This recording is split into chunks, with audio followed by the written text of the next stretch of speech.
Economics times ప్రకటించిన business reformer of the year అవార్డుపై ముఖ్యమంత్రి చంద్రబాబు నాయుడు స్పందించారు. ఈ గౌరవం తనకంటే ఎక్కువగా మంత్రులు, అధికారులు చేసిన కృషికే దక్కుతుందన్నారు. గతంలో విదేశీ డాక్టరేట్లను కూడా తాను తిరస్కరించారని గుర్తు చేశారు. ఈజ్ ఆఫ్ డూయింగ్ బిజినెస్ లో ఆంధ్రప్రదేశ్ అగ్రస్థానంలో ఉంది అని, ఇకపై స్పీడప్ డూయింగ్ బిజినెస్ పై దృష్టి పెడుతున్నామని తెలిపారు. పెట్టుబడిదారులకు వేగంగా సేవలు అందించే విధానాలపై ప్రభుత్వం పనిచేస్తుందన్నారు. కలెక్టర్ల సదస్సులో ఈ అవార్డు ప్రస్తావన వచ్చినప్పుడు మంత్రులు, అధికారులు లేచి నిలబడి అభినందించడం ప్రభుత్వ ఐక్యతకు నిదర్శనమన్నారు. ఇక రాబోయే రోజుల్లో డెలివరీ గవర్నెన్స్ తో ప్రపంచం మొత్తం ఏపీ విధానాల గురించి మాట్లాడేలా చేస్తామని సీఎం పిలుపునిచ్చారు. మనందరి తరఫున చేయాలంటే ఎంతో ధైర్యం కావాలి సార్. మీతో జర్నీలో చాలా నేర్చుకుంటూ వచ్చాను సార్. పొలిటీషియన్ తమరు ఎప్పుడు కూడా చెప్తుంటారు, we all in fact most of us are used for status quo life sir.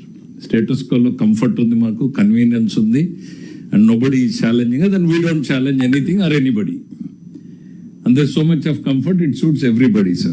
కానీ మీరు అట్లా కాదు సార్. ఎవ్రీ డే మార్పు కావాలి అనేటువంటి ఒక ఛాలెంజ్ని తీసుకెళ్తా ఉంటే అప్పుడప్పుడు అనుకుంటాం, మా సార్ ఏంటి ఎక్కువ ఆలోచిస్తాడా అనేటువంటిది. అసలు మీ జనరేషన్కి ఒక జనరేషన్ ముందు ఆలోచిస్తారనడానికి నాకు ఎన్ని ఎగ్జాంపుల్స్ ఉన్నాయంటే సార్, దేశంలో ఆర్థిక సంస్కరణలు పివి గారు అట్లా ఇంట్రడ్యూస్ చేశారు కానీ సార్, ఫస్ట్ స్టేట్ దాన్ని అందిపుచ్చుకున్నటువంటిది ఆంధ్రప్రదేశ్ తమర్ లీడర్షిప్ లో సార్ ఆ రోజుల్లో.